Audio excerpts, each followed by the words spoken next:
రామ్ చరణ్ రచ్చ ఇప్పట్లో తేలేలా లేదు. రీల్ పైన హీరోగా పేరు తెచ్చుకున్న చెర్రీ రియల్ లైఫ్ లో మాత్రం హుందాగా ప్రవర్తించలేదనే ఆరోపణలు వెలువెత్తాయి. అయితే తాను ఎలాంటి తప్పు చేయలేదని, నిందితులే ఓవర్ యాక్షన్ చేశారని చెర్రీ చెప్తున్నాడు. అటు బాధితులు ఈ తతంగంపై హెచ్ఆర్సీలో ఫిర్యాదు చేశారు.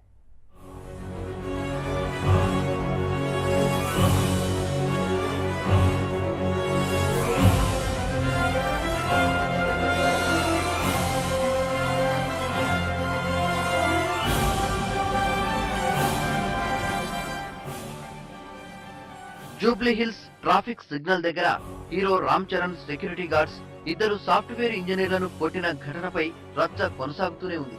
బాధితులు బంజారాహిల్స్ పోలీసులకు ఫిర్యాదు చేసి నాటకీయ పరిణామాల్లో ఉపసంహరించుకున్నారు. రాజకీయ ఒత్తిళ్లతోనే కేసును వెనక్కి తీసుకున్నారని వైసీపీ, టీడీపీ సహా విపక్షాలు ఆరోపించాయి.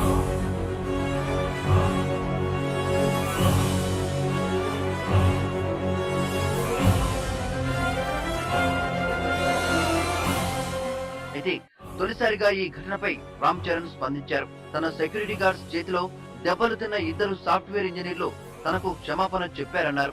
వాళ్లు చాలా దురుసుగా డ్రైవింగ్ చేశారని, తన దృష్టిని ఆకర్షించే ప్రయత్నం చేశారని ముంబైలో మీడియాతో చెప్పారు. క్షమాపణ కోరుతూ పోలీసులకు లేఖ ఇచ్చారన్నారు. పోలీసులు నిష్పక్షపాతంగా, నిజాయితీగా దర్యాప్తు చేశారని కితాబిచ్చారు. మరోవైపు క్షమాపణ కోరుతూ బాధితుల నుంచి తమకు ఎలాంటి లేఖ అందలేదని బంజారాహిల్స్ పోలీసులు చెప్పడం విశేషం.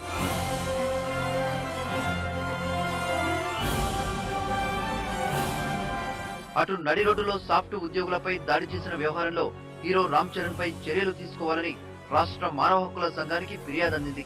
సలీం అనే న్యాయవాది ఈ పిటిషన్ దాఖలు చేశారు.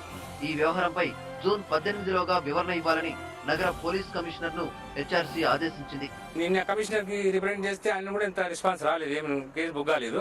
ఇదే 3-4 రోజులు అయ్యాయి. దాని తర్వాత వాళ్ళు ఏంటంటే ఫస్ట్ కంప్లైంట్ రాలేదన్నారు, కంప్లైంట్ వచ్చింది ప్రూఫ్ చేస్తేనేమో కంప్లైంట్ వచ్చింది కానీ ప్రూఫ్ లేదన్నారు. దాని తర్వాత ఆ ప్రూఫ్ లేదన్నారు. ఆ ప్రూఫ్ తీసుకొని మానవ హక్కులకు వచ్చాము, అది మా హెచ్ఆర్సీకి వచ్చాము. ఇక్కడ వచ్చిన తర్వాత 16/6కి కమిషనర్ గారికి ఆదేశాలు ఇచ్చారు రిపోర్ట్ సబ్మిట్ చేయమని.